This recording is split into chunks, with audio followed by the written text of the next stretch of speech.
estando de viaje, me llegaron algunas preguntas que de hecho me hubiese gustado repartirle algunas hojitas y lápices para que usted mismo tomara nota. De todas maneras, vaya tomando nota en su mente si no trajo con qué anotar. Algunas preguntas a manera de test para examinar nuestra vida de oración. La primera pregunta dice así: ¿cuánto tiempo diario dedico a la oración? ¿Cuánto tiempo diario invierto o dedico a la oración? Esa es la primera pregunta. No me tiene que responder a mí. Respóndela así. Respóndase usted mismo. Porque estoy seguro que si yo le preguntara directamente, es posible que a conveniencia quiera decirme algo. Entonces, mi vida de oración no es muy saludable. Quiero recuperarla. Y a partir de esta enseñanza me propongo mejorar mi vida de oración. Aspecto número 2, o pregunta número 2. ¿Cuáles son mis principales motivos de oración? ¿Cuánto tiempo invierto en la oración? Puede ser 10 minutos, 2 horas. ¿Cuánto tiempo invierto en la oración? Segundo, ¿cuáles son mis principales motivos de oración? Puede ser cuántas veces al día oro. Pregunta número 3.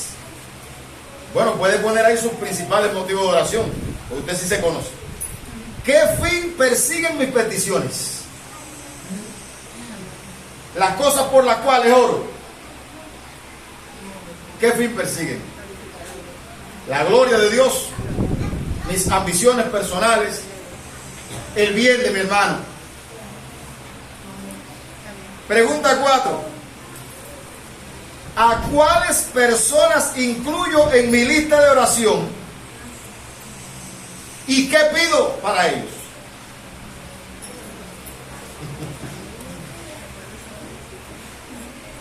¿A cuáles personas incluyo en mi lista de oración? ¿Cuáles son las cosas que pido para ellos?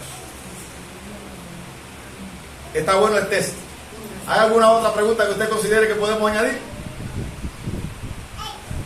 Bueno, en este pasaje de la Biblia, de hecho, son 3 versículos nada más, y yo lo veo tan sucinto, tan resumido, que pienso que voy a poder abarcar en un espacio breve este tema.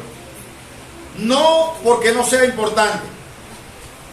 La oración es una de las principales disciplinas de la vida cristiana. Algunos lo han llamado medios de gracia. Y son medios de gracia porque son las cosas que Dios nos ha dado para que por medio de esas cosas podamos cultivar nuestra relación con Él.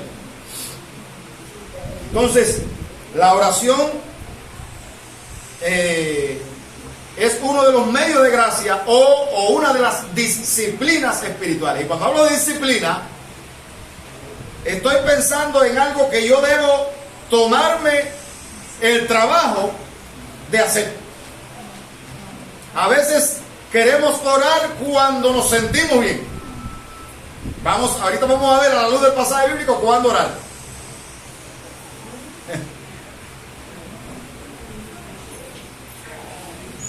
Entonces, la oración debe ser una disciplina. Para mí es uno de los ejercicios más difíciles de la vida cristiana. Es un ejercicio que practicamos regularmente en nuestra devoción con Dios. Al menos cuando nos levantamos para agradecer por el descanso que tuvimos y pedir la dirección para el día, anunciar por la mañana su misericordia, y en la noche para agradecer por todas las bondades que tuvimos en el día y para pedir que en el sueño el Señor guarde nuestro sueño. Bueno, así lo veo yo. Amén. Entonces, al menos 2 veces, y las intermedias, cuando vamos a ingerir algún alimento, que dice la Biblia que todo lo que Dios creó es bueno y no es de desecharse si se toma con acción de gracias, porque por la palabra de Dios y por la oración es santificado.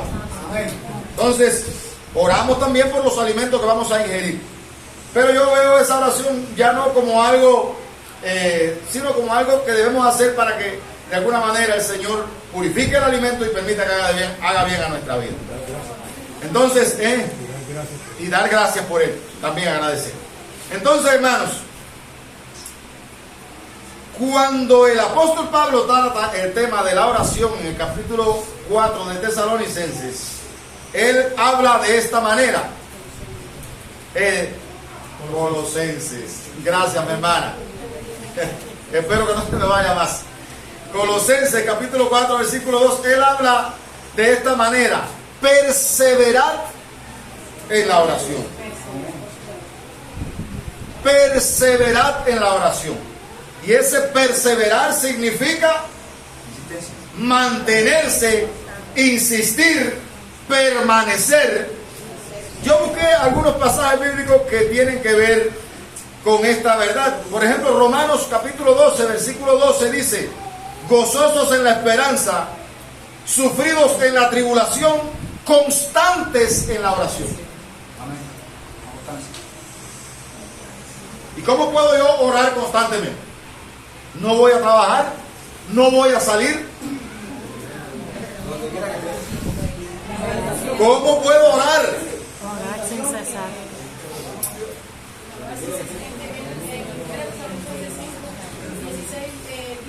Vamos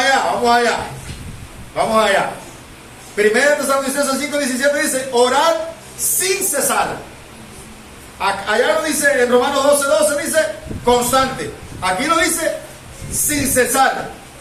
En Efesios 6:18 dice orando en todo tiempo.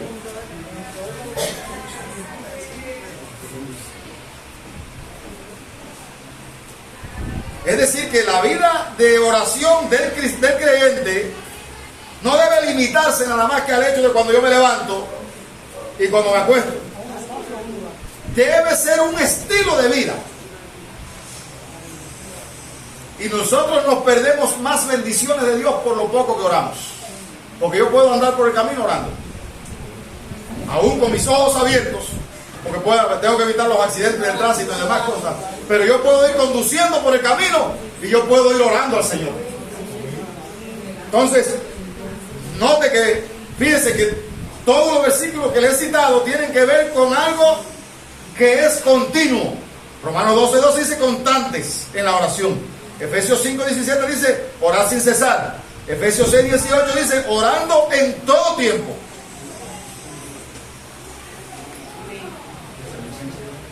Es decir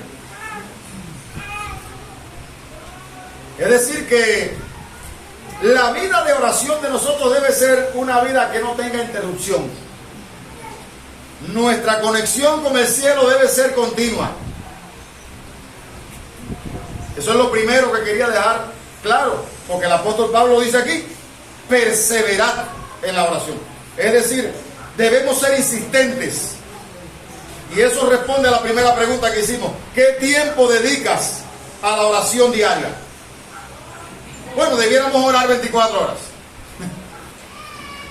Debiéramos estar en una comunión tan estrecha con el Señor y decirle: Señor, no permita que se me vaya ningún detalle de lo que está pasando a mi alrededor. Ilumíname para ver qué es lo que tú estás haciendo a mi lado. Y yo quiero formar parte de ese proyecto. Entonces, alguien dijo que todo lo que ocurre a nuestro alrededor nos aporta. No hay nada que ocurra por casualidad. Y Dios tiene un propósito con todo lo que ocurre. Muchas veces no lo vemos porque estamos ajenos a lo que Dios está llevando a cabo. Como no hay comunión, no podemos saber qué es lo que Dios quiere hacer con nosotros en ese momento. Entonces, cuando el apóstol Pablo nos llama a perseverar en la oración, que es el término que usa en Colosenses, imagino que está repitiendo la misma frase que o la misma idea de la frase que hemos visto en los textos bíblicos anteriores: orando en todo tiempo, orad sin cesar, constantes en la oración. La oración debe ser un estilo de vida del cristiano. más dice el apóstol Pablo sobre la oración? Velando en ella con acción de gracias. Es decir, que se nos manda no solo a ser constantes en la oración, sino que se nos manda a velar sobre los motivos por los cuales estamos orando. ¿Cuáles son las cosas por las cuales estoy orando? Ser celoso en las cosas por las cuales estoy orando. Nos dice velando en ella, y además dice con acción de gracias. Porque, ¿por qué razón dar gracias si yo no he recibido todavía la respuesta a mi oración? Bueno, hay una canción infantil, de hecho es infantil la canción, pero yo me la aprendí no hace mucho tiempo y la cantamos entre adultos como si fuera una canción de adultos. Hay una canción que dice, a veces el Señor dice sí, a veces el Señor dice espera, otras veces dice no, y es por causa de su amor, pero siempre Dios contesta la oración. Es decir, yo debo estar convencido de que si hay algo que yo estoy pidiendo y Dios no me lo ha dado, bueno, Él sus razones tendrá para no dármelo. Yo creo, y una de las cosas que ha marcado mi vida cristiana es el hecho de saber, primero, que Dios es mi Padre. Dios es mi Padre. Ese Dios que aparentemente está lejano y está distante, ese Dios es mi Padre. Número uno, ese Dios es todopoderoso. ¿Qué cosa hay que Él no puede hacer? Bueno, ¿y por qué no ha resuelto los problemas con los que estamos tropezando diariamente nosotros? ¿Por qué no lo ha resuelto? ¿Será que Dios se ha olvidado de nosotros?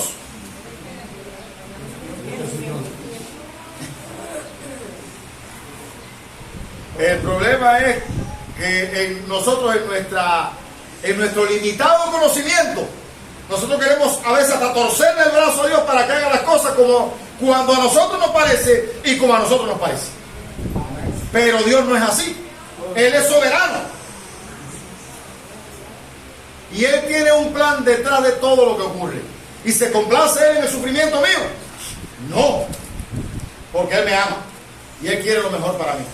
Pero Él quiere lo mejor para mí, pero sin que lo mejor para mí se convierta en un tropiezo para los demás. Entonces, Él tiene un proyecto con todo lo que está ocurriendo. Él es sabio. Él sabe más que usted y yo. Y esas son verdades que han marcado mi vida cristiana y me han hecho descansar en Él, aun cuando no hay luz al final del túnel.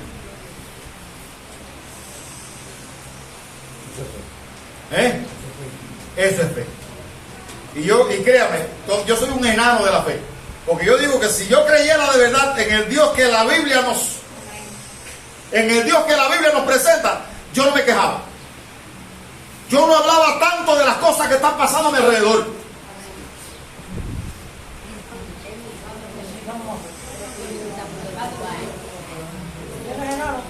Yo le hablaba a esta persona que me decía, ¿hasta cuándo? Y yo le decía, bueno, Faraón tuvo un día.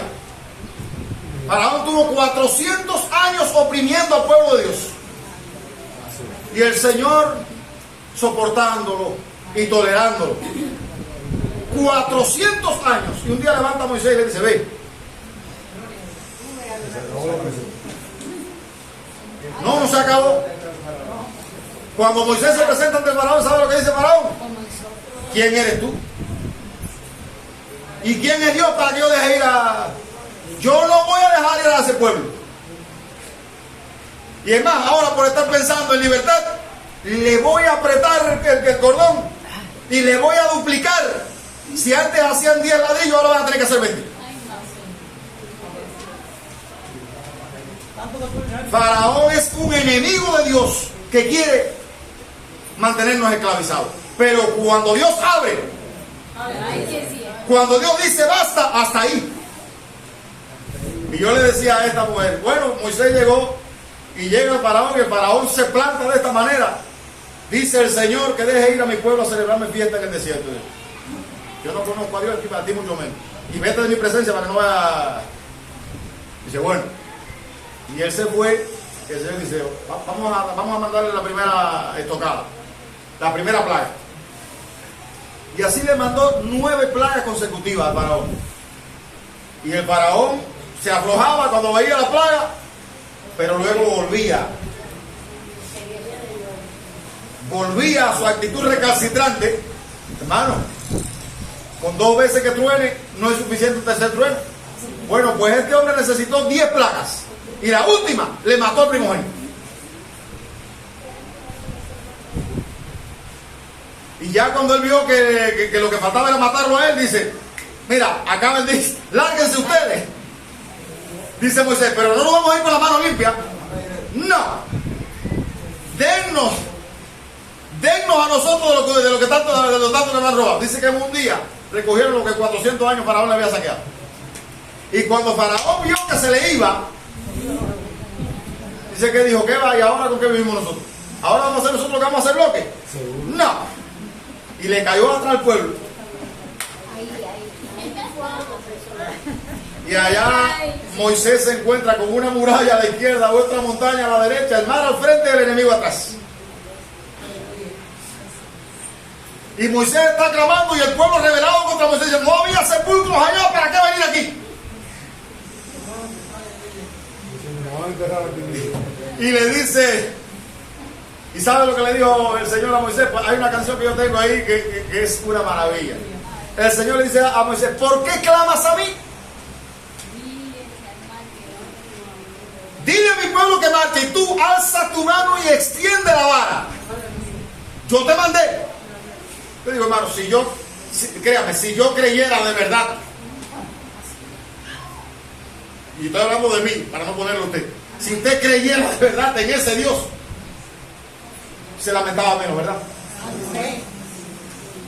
Y cuando Moisés alza la vara y extiende, se abre el mar y en seco pasaron. Y dice Faraón: pero no se van a ir. Hermano, cuando el ser humano es cegado por Satanás, pierde su propia cabeza en su obstinación. Y siguió detrás del pueblo, y en medio del mar el Señor acabó con los carros, le trastornó los carros, que las ruedas se le cayeron, y ya Moisés iba saliendo por la otra orilla. Y cuando Faraón miró que ni para adelante ni para atrás, dice el Señor a Moisés: tiende la vara ahora. Y se cerró el mar y acabó con el Faraón y con todo su ejército.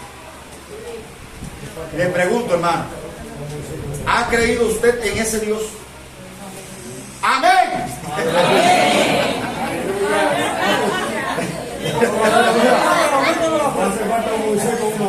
No se sienta tan pobre, hermano. ¿Usted se ha creído en ese Dios? No, si Moisés abre el mar ahora, créame que tenemos un problema serio. Vamos a dejarlo, hermano. Vamos a dejarlo. Aquí adelante hay un Moisés que no es como aquel. Ay, Señor, manda la lluvia. Manda la lluvia, Señor.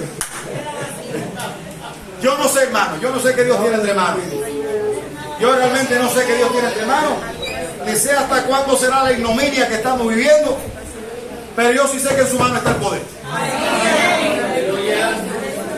Y cuando usted lee, es que la Biblia está repleta de pasajes bíblicos que demuestran la soberanía de Dios. Cuando el Belsasar quiso coger los utensilios de la casa de Dios para hacer su banquete, dice que hubo una mano en la pared que dijo: pesado fuiste en balanza y fuiste hallado falto. Se contó tu reino y hoy será quitado de ti. Y Belsasar, según los historiadores, él vivía en una fortaleza que era impenetrable. Pero los que construyeron Babilonia habían hecho ríos subterráneos, y los que venían al asalto de él habían logrado desviar el cauce del río, y por el túnel entraron hasta donde estaba Belsasar. Y borrachos acabaron con la vida de él.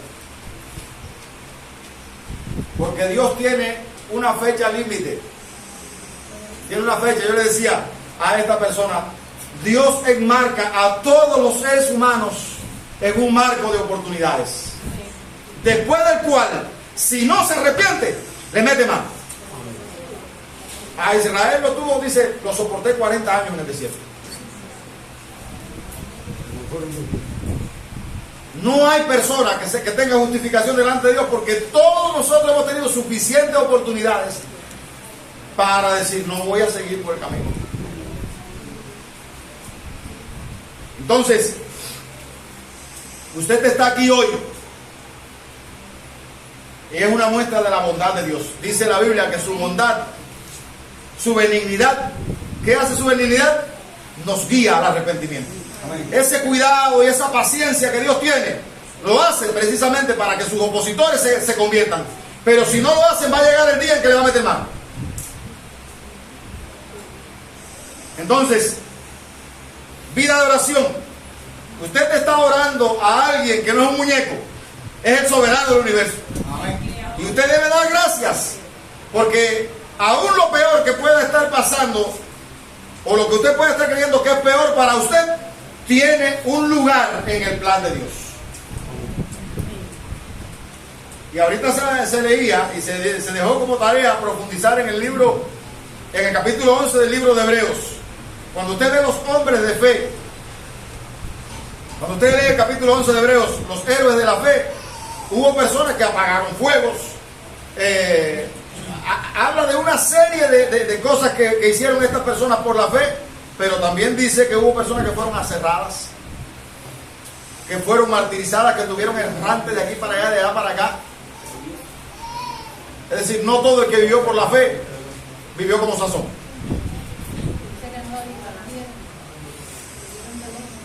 Ese es uno de los problemas de la teoría, de la doctrina de la prosperidad. Que la doctrina de la prosperidad quiere que usted viva en una panacea y que usted no pase por situaciones difíciles.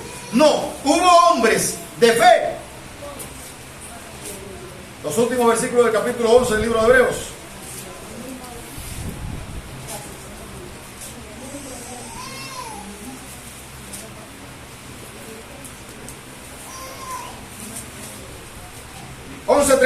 ¿Y qué más digo? Porque el tiempo me faltaría contando de Gedeón, de Barak, de Sansón, de Jefté, de David, así como de Samuel y de los profetas, que por fe conquistaron reinos, hicieron justicia, alcanzaron promesas, taparon boca de leones, apagaron fuegos impetuosos, evitaron filo de espada, sacaron fuerza de debilidad, se hicieron fuertes en batallas, pusieron en fuga ejércitos extranjeros, las mujeres recibieron sus muertos mediante resurrección, más otros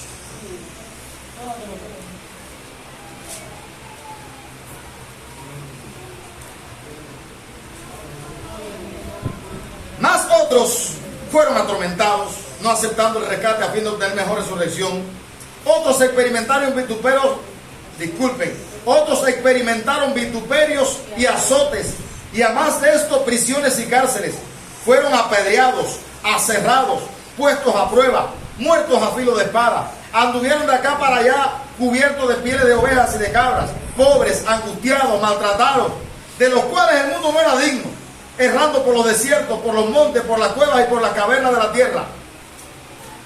Y todos estos también están en la lista de héroes de la fe. Nosotros usamos la fe como una llave mágica para vivir bien. No, hermano. A veces la fe nos va a llevar a pagar un precio alto por lo que nosotros profesamos. Y todos estos, aunque alcanzaron buen testimonio mediante la fe, no recibieron lo prometido, proveyendo Dios alguna cosa mejor para nosotros, para que no fuesen ellos perfeccionados, aparte de nosotros. Entonces, nosotros debemos perseverar en la oración y debemos velar en ella con acción de gracias. Debemos agradecer al Señor aún cuando la situación que estamos viviendo no nos es la más cómoda.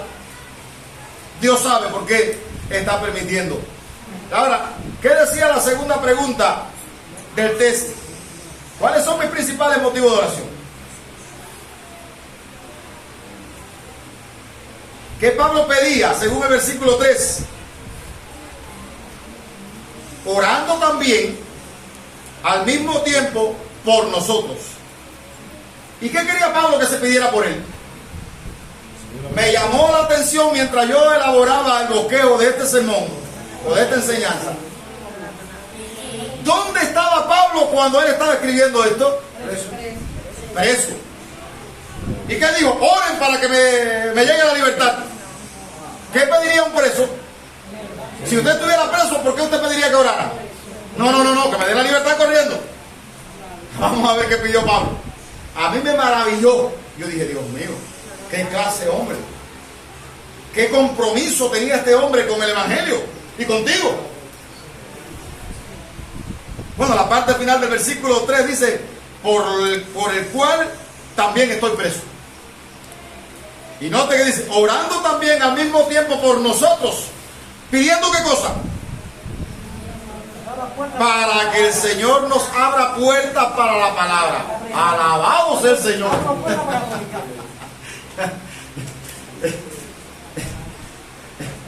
A veces nosotros damos lástima con las oraciones que hacemos, porque no están enfocadas en el trono de Dios, ni están enfocadas en los intereses eternos. Pablo está pidiendo aquí que se ore para que cuando él abra su boca, él pueda anunciar el mensaje del Evangelio y que esa palabra corra y sea glorificada. ¿A cuántas personas Pablo le había predicado el Evangelio en prisión y se habían convertido? Uno de ellos es Onésimo. Uno de ellos es Onésimo, que era un esclavo de Filemón, que estaba preso por ladrón. El carcelero de Filipo. Cuando a Pablo lo habían azotado y lo habían metido en la prisión de más adentro, y dice la palabra que estaba con los pies amarrados en el cepo. Hermano, después de recibir una paliza, meterlo en una celda de alta seguridad. Dicen los historiadores que esa celda era por donde corrían las aguas albañales de la prisión. Era una celda de castigo. Y él estaba con los pies puestos en el cepo ahí, que no se podía mover, las aguas albañales corriendo y la fetidez esa, después de recibir una paliza. ¿Qué habría hecho usted en esa circunstancia? ¿Qué hicieron Pablo y Silas en esa circunstancia? Alababan al Señor y los presos los oían. Hermano, ¿qué recursos tenían esta gente que lo hacían vivir con tanta devoción, con tanta dedicación, con tanta entrega? Que no le importaba el sufrimiento de ellos, sino que el nombre del Señor fuera glorificado. Nosotros hoy vivimos con una autoconmiseración. Nos cogemos lástima hasta de que no nos visiten.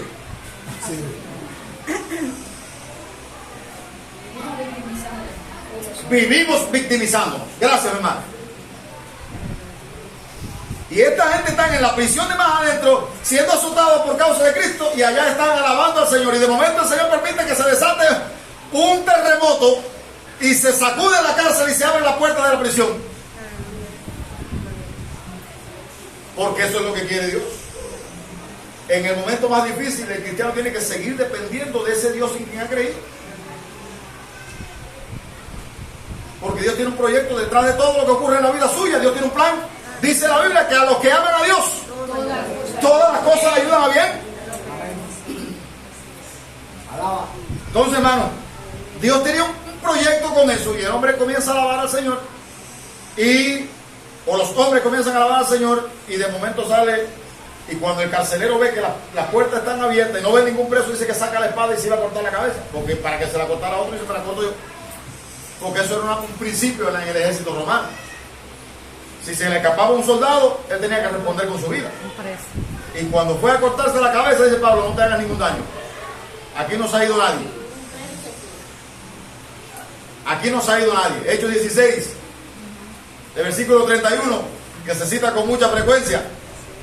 Y cuando él ve a Pablo con esa entereza, oiga, un presidiario que lo azotaron injustamente, que está metido en la prisión de más adentro, se le cae y tiene la puerta la posibilidad de irse y no se va. Porque a Pablo no le interesaba tanto su libertad personal como que el nombre del Señor fuera glorificado. Y cuando el carcelero ve aquello, dice, ¿qué debo hacer para tener lo que tú tienes? Amén. Eso es testimonio, hermano. Eso es testimonio. ¿Qué debo hacer para ser salvo? Y Pablo ahí mismo aprovecha y le presenta el mensaje del Evangelio. Entonces, Pablo dice, inclúyanme en su lista de oración, oren también al mismo tiempo por nosotros, para que el Señor nos abra puerta para la palabra, aún en la prisión, a fin de dar a conocer el misterio de Cristo, por el cual también estoy preso. Y Pablo lo que quería era que se orara por él con el fin de que hubieran otras oportunidades para él abrir la boca y presentar el mensaje del Evangelio. Yo creo, hermanos, que nosotros tenemos que ser más intencionales. Y yo le voy a pedir, le pido que cuando usted vaya a orar por mí, ore de esta manera. No ore para que venga dinero, ni para que venga un viaje al extranjero. Eso es añadidura. Y en el viaje al extranjero puedo correr el riesgo de quedarme.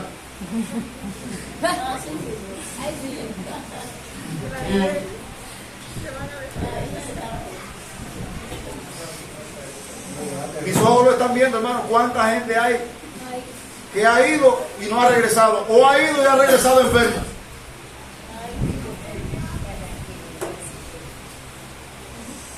Entonces, ore por mí. Pablo pedía que se orara por él para que se le abriera puerta a fin de dar a conocer el misterio de Cristo. Y note el versículo 4, para que lo manifieste como debo hablar. Es decir, que no ande hablando cosas a media. Que no ande hablando cosas que no debo hablar. Yo estaba mirando que por ahí pasaron, hace unos minutos pasaron los atalayistas. Y yo pregunto, cuando ellos abren la boca, ¿están enfocados en dar a conocer el misterio de Cristo? Pablo dice, note que está pidiendo Pablo ahí. Oren por mí para que el Señor nos abra puerta a fin de dar a conocer el misterio de Cristo. Que lo manifieste como debo hablar. Es decir, cuando yo abra mi boca, yo quiero que todo el que está a mi alrededor y a todas las personas que pueda alcanzar, lo pueda alcanzar con el Evangelio de Cristo. Y yo les decía ayer a los hermanos del curso que me tocó venir de Holguín, antenoche me tocó venir de Holguín, y venía sentada a mi lado una doctora en ciencias, con padres ateos, y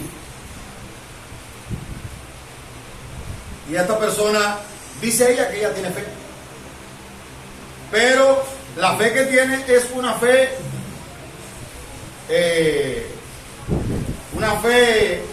como para recibir los beneficios de Dios. La palabra técnica no la tengo ahora. No, es como para recibir los beneficios de Dios. Yo oro por la mañana y por la noche, y yo he visto la mano de Dios en mi camino siempre a su favor. Y entonces,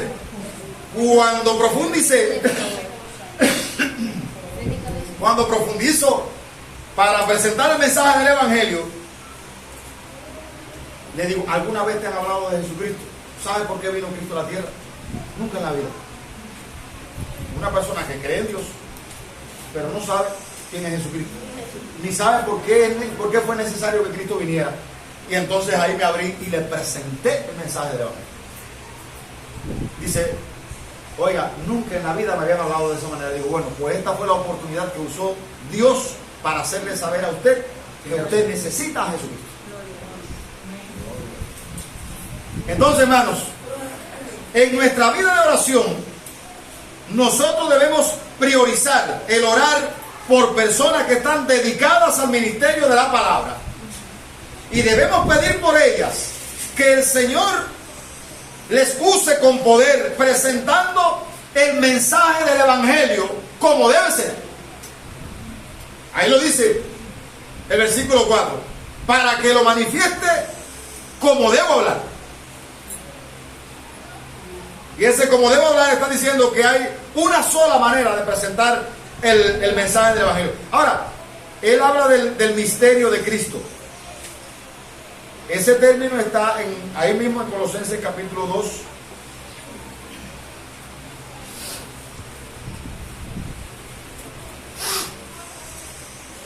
Colosenses 2, versículo 1 dice, 2:2 dice: porque quiero que sepáis cuán grande lucha sostengo por vosotros y por los que están en la Odisea y por todos los que nunca han visto mi rostro, para que sean consolados sus corazones, unidos en amor, hasta alcanzar toda la riqueza del pleno entendimiento, a fin de conocer el misterio de Dios el Padre y de Cristo, en quien están escondidos todos los tesoros de la sabiduría y del conocimiento. Esto Pablo lo dice en el capítulo 2, versículo 2. Pero en el capítulo 1, versículo 24 al 27, dice Pablo: ahora me gozo en lo que padezco por vosotros y cumplo en mi carne lo que falta de las aflicciones de Cristo por su cuerpo, que es la iglesia, de la cual fui hecho ministro según la administración de Dios que me fue dada para con vosotros, para que anuncie cumplidamente la palabra de Dios. Y ahí él explica qué cosa era lo que tenía que anunciar. ¿Qué cosa? El misterio que había estado oculto desde los siglos y edades, pero que ahora ha sido manifestado a sus santos, a quienes Dios quiso dar a conocer la riqueza de la gloria de este misterio entre los gentiles, que es Cristo en vosotros, la esperanza de gloria. Y Pablo se ve, dése cuenta que él habla del misterio aquí 3 veces.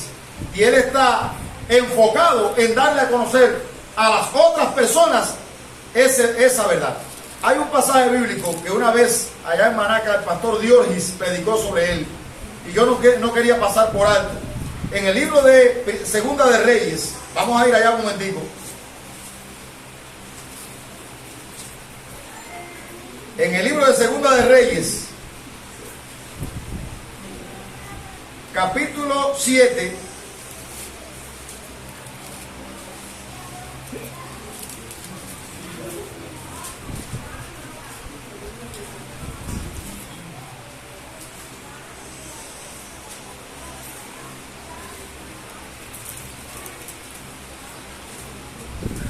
ahí hay una historia interesante.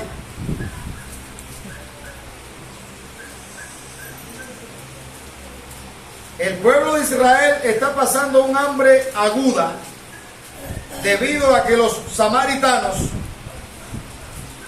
habían sitiado Samaria y se había llegado al extremo, dice 6:25, y hubo un gran hambre en Samaria a consecuencia de aquel sitio, tanto que la cabeza de un asno se vendía por 80 piezas de plata y la cuarta parte de un cap de estiércol de paloma por 5 piezas de plata. Y pasando el rey por el muro, una mujer gritó y dijo: salva, rey, señor mío. Y él dijo: si no te salva Jehová, ¿de dónde te puedo salvar yo? ¿Del granero o del lagar? Y le dijo: rey, ¿qué tienes? Ella respondió: esta mujer me dijo: da acá a tu hijo y comámoslo hoy, y mañana comeremos el mío. Oiga, qué nivel de hambruna había en ese pueblo.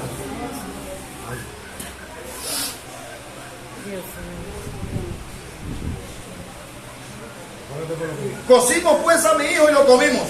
Al día siguiente yo le dije: da acá a tu hijo y comámoslo. Mas ella ha escondido a su hijo.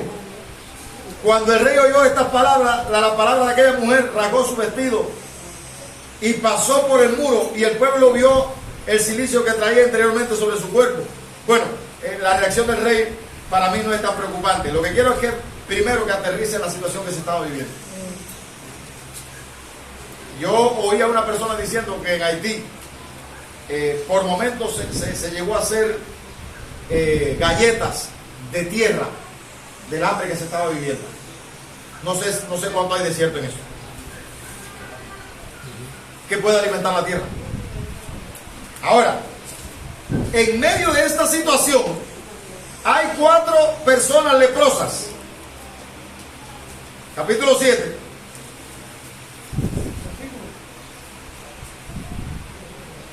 Versículo 3. Había a la entrada de la puerta 4 hombres leprosos, los cuales dijeron el uno al otro: ¿por qué nos estamos aquí hasta que muramos? Si tratáremos de entrar en la ciudad por el hambre que hay en la ciudad, moriremos en ella. Y si nos quedamos aquí, también moriremos. Bueno, entre las 2 alternativas, mejor vamos a dar paso para ver si se resuelve nuestra situación, dijeron ellos. Vamos pues ahora y pasemos al campamento de los sirios. Si ellos nos dieren la vida, viviremos. Y si nos dieren la muerte, moriremos. Se levantaron pues al anochecer para ir al campamento de los sirios. Y llegando a la entrada del campamento de los sirios no había allí nadie. Porque Jehová había hecho que en el campamento de los sirios se oyese estruendo de carros, ruido de caballos y estrépito de gran ejército. Y se dijeron unos a otros: he aquí el rey de Israel ha tomado a sueldo contra nosotros a los reyes de los heteos y a los reyes de los egipcios para que vengan contra nosotros. Y así se levantaron y huyeron al anochecer, abandonando sus tiendas, sus caballos, sus asnos, y el campamento como estaba. Y habían huido para salvar sus vidas. Eso era cumplimiento de la profecía que Eliseo había dicho, que al otro día iba a haber comida, que todo el mundo iba a comer. Versículo 8. Cuando los leprosos llegaron a la entrada del campamento, entraron en una tienda y comieron y bebieron y tomaron de allí plata y oro y vestidos y fueron y lo escondieron. Y vueltos entraron en otra tienda y de allí también tomaron y fueron y lo escondieron. Pero mira el razonamiento de ellos. Versículo 9. Luego se dijeron el uno al otro. ¿Qué se dijeron? ¿Por qué? No estamos haciendo bien. Hoy es día de buena nueva y nosotros callamos. Y si esperamos hasta el anochecer, ¿qué va a pasar? Nos alcanzará nuestra maldad. ¿Cómo podemos estar nosotros con la barriga llena y otras personas pasando hambre?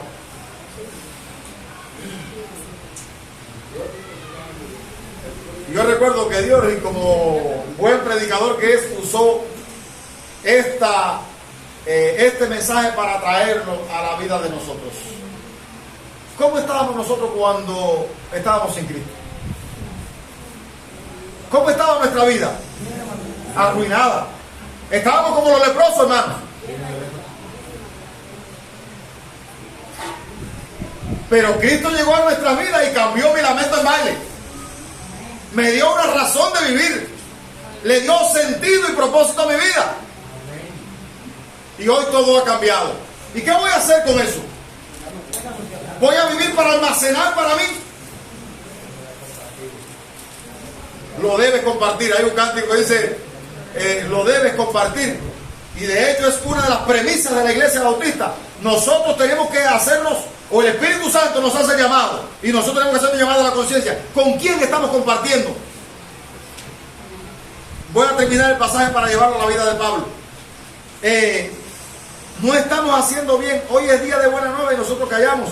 Y si esperamos hasta el amanecer, nos alcanzará nuestra maldad. Vamos pues ahora, entremos y demos la nueva en casa del rey. Y allá fueron y dieron la buena noticia, y todo el que tenía hambre vino y pudo resolver su problema, el problema alimentario que tenían.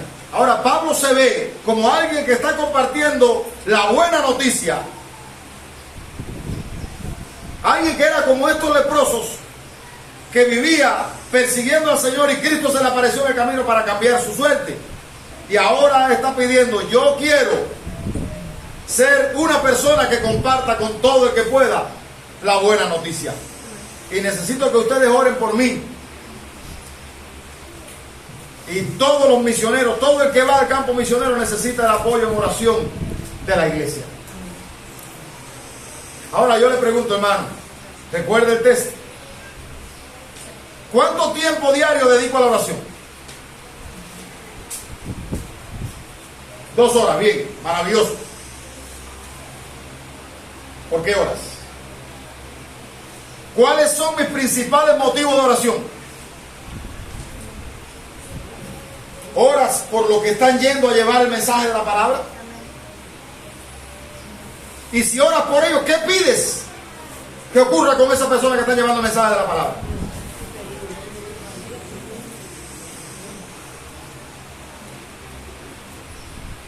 Alguien dijo que el evangelio se hace, o la misión se hace, con la rodilla de los que oran, con la mano de los que dan y con los pies de los que van. Las rodillas de los que oran Porque hay personas que están metidas en el terreno, luchando encarecidamente por dar a conocer el mensaje del Evangelio, pero en un contexto adverso. Y hay que orar para que el Señor permita que esas personas presenten el mensaje como debe ser, como dice el apóstol Pablo. ¿Cuáles son mis principales motivos de oración? ¿Qué fin persiguen mis peticiones? ¿Y a cuáles personas incluyo en mi lista de oración y qué pido por ellos? Inclúyeme en su lista de oración y pida por mí que cuando yo abra la boca pueda presentar el mensaje del Evangelio como debo hablar. Porque a la larga lo que vale es el poder alcanzar a otras personas para Cristo. Lo más importante fue como dijeron estos leprosos. No es posible que hoy nosotros estemos en bonanza y vivamos indiferentes ante tanta gente que hay pasando hambre. Debemos bajar hasta allá y hacerles saber a ellos que aquí hay abundancia de comida, que pueden pasar acá y recibir la abundancia de la provisión. Yo creo, hermanos, que si nosotros hacemos una revisión de nuestras oraciones, yo tengo aquí, permítame buscarlo, ya estaba cerrando mi Biblia, ya estamos terminando. En Romanos, capítulo 1, versículos 9 al 12 dice: testigo me es Dios a quien sirvo mi espíritu en el evangelio de su Hijo. Y aquí está Pablo mostrándose como ejemplo de sus oraciones. ¿Qué pedía Pablo cuando él oraba por los creyentes?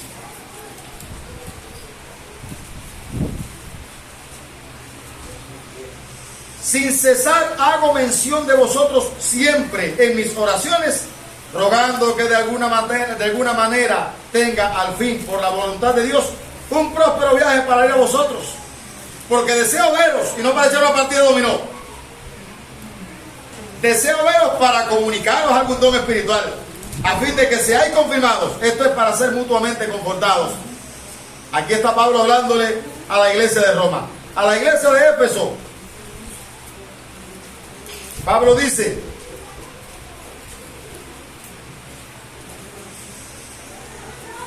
capítulo 1, versículo 15,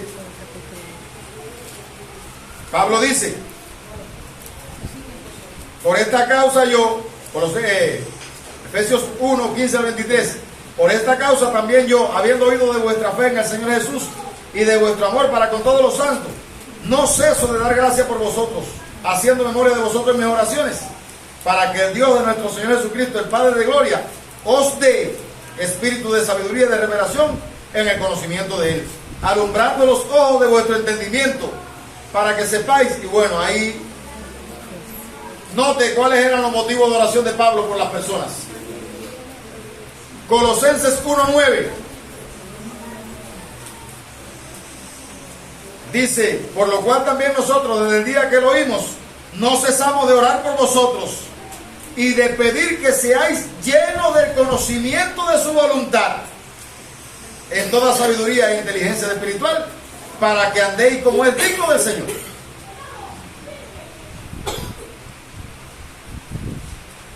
(4:12) de ahí mismo de Colosenses: os saluda Epafras, el cual es uno de vosotros, siervo de Cristo, siempre rogando encarecidamente por vosotros en sus oraciones, para que estéis firmes, perfectos y completos en todo lo que Dios quiere. Y termino con 2 Tesalonicenses 3:1. Por lo demás, hermanos, orad por nosotros, para que la palabra del Señor corra y sea glorificada. Yo te pregunto, hermano, si hicieras una revisión de tu vida de oración, si hicieras una revisión de tu vida de oración, ¿puedes decir que tu oración está enfocada en el trono de la gracia y en los intereses celestiales? ¿O se limita nada más que a las cosas, al plato de comida que necesitas aquí y a los proyectos que tiene como ser humano y los logros que quiere tener en la tierra?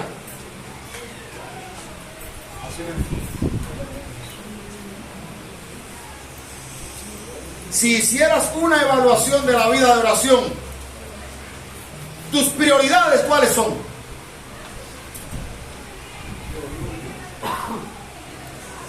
Yo creo que nosotros, si nos miramos frente al pasaje bíblico, dése cuenta que Pablo estaba preso. Y si hubiese sido cualquiera de nosotros, suponga que sea yo el que esté preso por causa de Cristo. Por lo primero que usted va a orar por mí es para que me den la libertad, ¿no es verdad? ¿Y usted sabe para qué Dios permitió que yo fuera hasta allí? No, Señor. Si tú permitiste que fuera a la celda, en esas 4 paredes, glorifica tu nombre allí. Eso fue lo que hizo Cristo cuando iba para la cruz. Él dijo: Padre, glorifica a tu Hijo. Nosotros vivimos sobre la tierra y nuestra principal razón de ser en la tierra es vivir para la gloria de Dios. Nuestra principal meta es vivir para la gloria de Dios. Ese ventilador con el que usted se está echando fresco, si él se resistiera a echarle fresco y comenzara a autocomplacerse, usted lo va a coger y cuando menos se lo va a vender al mecánico para la pieza. Cuando menos. Usted no está aquí para autocomplacerse, usted está aquí para hacer la realización de Dios sobre la tierra. Y su oración, más que enfocarse en su vida personal, debe estar enfocada en los intereses celestiales.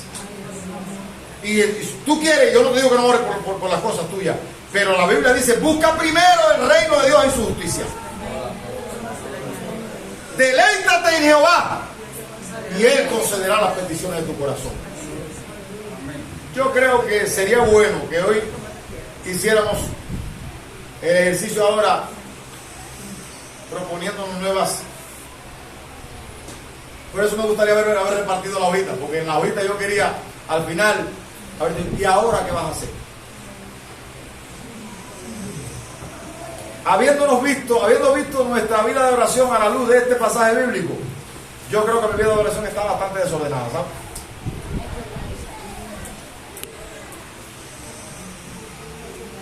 Oremos por salud, oremos por bienestar, oremos por prosperidad, pero más que eso, oremos para que el nombre del Señor sea glorificado. Y oremos para que el nombre de Cristo sea dado a conocer, no importa la circunstancia en la que estemos, que nuestra vida sea usada para la gloria de Dios, donde quiera que podamos. Que Dios nos siga bendiciendo. Y espero en Dios que en alguna medida esta enseñanza nos ayude a mejorar nuestra vida de oración. Bendito sea el Señor. Mi hermana Mayra.